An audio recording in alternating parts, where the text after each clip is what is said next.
I've been facilitating 3 to 10-day enlightenment retreats for nearly 30 years. The purpose of the retreats are to directly know, that is, directly experience for yourself, what has variously been called enlightenment, ultimate reality, Christ consciousness, Buddha nature, or the true self. In this presentation, I'm going to tell you what's needed to experience enlightenment in as little as a weekend. There are several things on this list, and they're not in any particular order. The first thing you need is a relaxed and intense effort. You need to keep your attention focused on that which you want to be enlightened upon. In this case, yourself. This requires intense effort and concentration without struggling or forcing. It's effortless effort. You want to maintain a consistent, relaxed concentration with intensity. The second quality you need is mastery of attention. Mastery of attention is the ability to put your attention on the object of your enlightenment and keep it there in spite of what distractions or obstacles or barriers that may arise. That may arise in your body, your mind, your emotions, or the physical environment.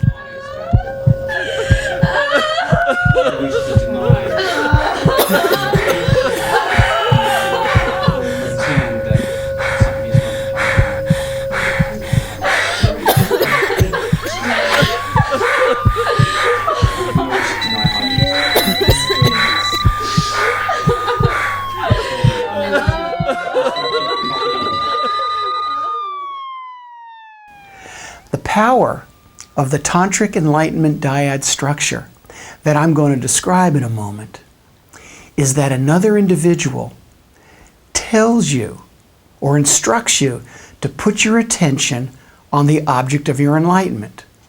In this case, who you are. And they do this repeatedly. They do this repeatedly throughout the retreat. Tell me who you are. Tell me who you are. Tell me who you are. The third element is an appropriate focus for your attention. The focus that's used during the Enlightenment retreat is the self-inquiry contemplation, who am I? This is an ancient yogic meditation that was brought into modern prominence by the spiritual teacher Ramana Maharshi. Historically, there's been a variety of means that have been devised by different spiritual teachers and different spiritual traditions to help keep one's attention on the object of enlightenment. It could be a candle, or the breath. It could be a chant or a mantra.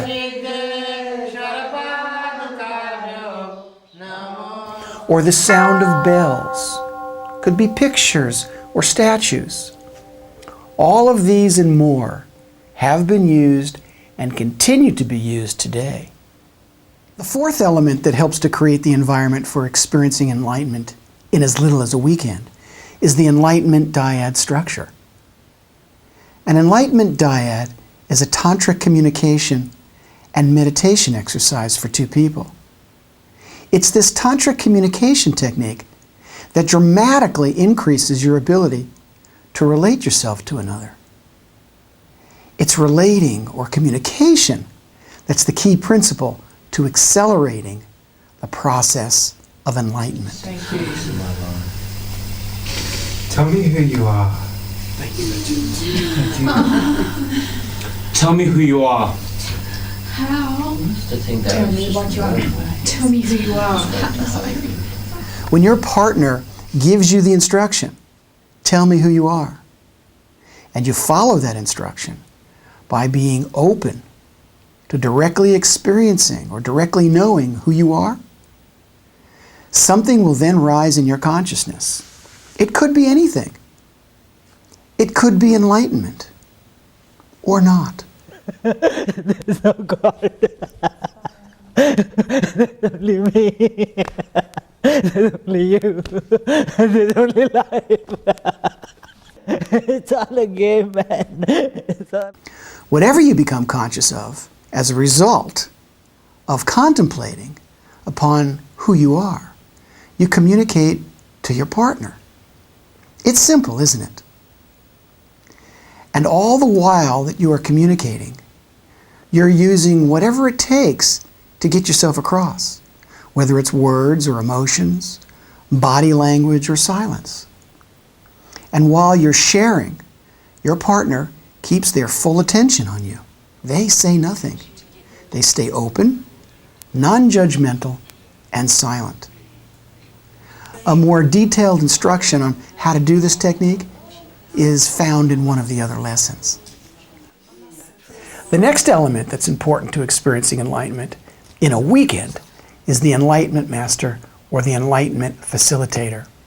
The term Enlightenment Master is drawn from Eastern spiritual traditions in general and the Zen Buddhist tradition in particular. It's used in the sense of one who's adept, not in the sense of a power relationship, such as master-slave. A more Western version of the term master would be facilitator, guide, or teacher. The primary quality of such a person, that is, one who facilitates an enlightenment retreat, is the absolute certainty that he or she can get participants through the barriers to enlightenment. And where does this certainty come from? It comes from personal enlightenment experiences. It comes from a dedication to help and to serve others. And it comes from the past successes in helping others through the difficulties that arise on the path to enlightenment. The sixth element is a balanced schedule of daily activities and processes that heal, purify, and awaken the body, the mind, and the feelings to the truth of who you actually are. The schedule includes a balance of intense effort and rest, nutritious food and exercise, silent contemplations and movement meditations. It includes the alchemy of breath and the enlightenment Dyad technique. The intense yet balanced meditative schedule also helps to soften what's rigid and inflexible in the body, the mind, and the feelings. And it supports openness, trust, joy, acceptance, love, and understanding. Treating others with kindness is the seventh element that helps to accelerate enlightenment. And this sensitivity to others will naturally grow out of the intimate contact and the close communion that blossoms between you and others. And if you can open up with sincerity and authenticity and honesty to others, and at the same time not blame or criticize or make others wrong, then you create an ideal situation in which a direct, absolute experience of your own true nature can spontaneously occur. The final element is grace. Enlightenment is ultimately an act of surrender to that which already is. There's nothing that you can actually do to make it happen because it already is. What you can do is be open. And you can do things to create the ideal internal and external environment for the truth to be revealed. But you can't force it to be. It's beyond any egotistical or willful control. Enlightenment in a weekend? Yes, if you're willing to choose love over fear, if you're willing to breathe and to laugh and to cry and to feel into the way it actually is for you without pretending. And yes, if you're willing to stay open to the truth of who you really are. There are no wrong or right answers to who you are. And you have always been who you are. And you will always be who you are. Even when you pretend not to be who you are. And I know you know who you are. Even if you pretend you don't know. And I know that you know that I know. It's just a game of hide and seek, and we love to play games, don't we?